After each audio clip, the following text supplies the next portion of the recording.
Hello, I'm Michaela, and this is the Viking Report. Goodbye winter, hello spring. Let's all ignore the fact that the groundhog said there's going to be 6 more weeks of winter, and instead focus on all the great things going on around Hal this quarter. In this edition, we will cover the child development preschool courses, what color students associate with each subject, and hear some advice from our students around Hal.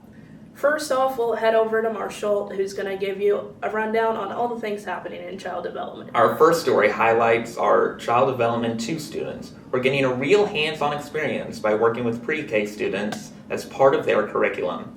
They are learning to teach, lead, and connect, all while making a difference in the classroom. Every Wednesday we have a planning day, and then on Fridays we go over what we can do better for the next week of preschool. They're always a bit timid towards you, but usually they'll start coming out of your shell. You just have to be really cooperative with this. Some challenges that I face is really just being open about everything and getting in there and working with them and not being standoffish. Some activities we do is we do gross motor stuff, which is obstacle courses. We do arts and crafts, and then we do reading and math. My favorite activity is actually coming up, and it's this parachute one where they get to play with the parachute in class. I learned how to relate to kids and use what they say in my daily life. We plan weeks ahead and make lesson plans, and we have scripts, and we have a partner that we look on Pinterest and find activities to do and all that kind of stuff. I thought it was really good. I really like little kids, so it was just super fun to play with them, and they're all super sweet and really cute. They're all really shy still, so they were keeping to themselves, and it kind of took a second to get them out of their shell, but once they did, it was fun. Yesterday we played a matching game, and we taught them the alphabet, and we'll do crafts and all that stuff. I like to do arts and crafts. Just how to deal with kids when they're being impatient and all that kind of stuff. Yeah. So it's part of our curriculum. And it just gives their kids a hands-on assessment that they're not just learning it, they're applying it as they do it. So I've actually done preschool itself, in multiple districts. So I've been doing preschool for, I would say, 11 years. But in this building, I know it was before I was even here. There's a lot of organization. I have multiple classes. We have 5 current classes that teach it. Actually 2 teachers that are in charge of it as well. So it's a lot of organization of groups and the kids and just getting them in different rooms and all the lessons to be organized of nothing's repeated and everything happens in an orderly fashion.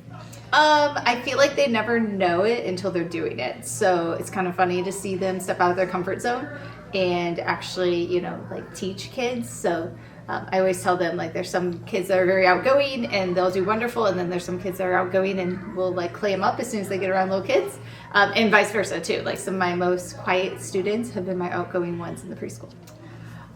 So I organize it all. I contact all the parents. I'm kind of just supervisor of it all. My goal is to get my students independent, so they're running it, and I kind of gradually step away from it as every week goes on. I think they get a hands-on experience of working with kids and applying their curriculum instead of just learning about it, they're now doing it. So a lot of our preschoolers are from our community, and they often don't go to another school. So it's often a very low cost for our families in our community, but also gives them early childhood education with a different time schedule than most programs offer. Have you ever thought about what color a subject feels like? Is math red or blue? Is science green or yellow? Our next story is about how students associate different school subjects with colors, and the answers might surprise you. We'll go ELA red, science green. We'll go math blue, and then ELA yellow. With science, I think of green, like Earth, so I just correlated that. And then I don't know, red and ELA. I just think most of the ELA notebooks I've had are red, so I kind of correlate that. And math is red. History is yellow. Science is green. ELA is blue. The arts and stuff, choir and that kind of thing, they're pink. like businessy things are orange, and then purple is like psych and all those sort of classes, like the I guess like the ones that don't really quite fit in. Well, obviously science being green because like plants and stuff. And history, I just think of it as yellow because a lot of old photos are like yellow stained. Math just feels red just because it's just like, I don't know, red is like bright and harsh, and it's a undeniable color, and like they're, I guess, kind of like math. For our final story, we're hearing directly from students. From navigating stress to staying motivated, students share advice they would give to peers to navigate everyday life. You should make sure that you are taking advantage of every single opportunity that comes your way, and make sure that you are making the most out of high school. Make sure to be open to new experiences and see if your interests match any of the clubs and activities at school. See if they're all good.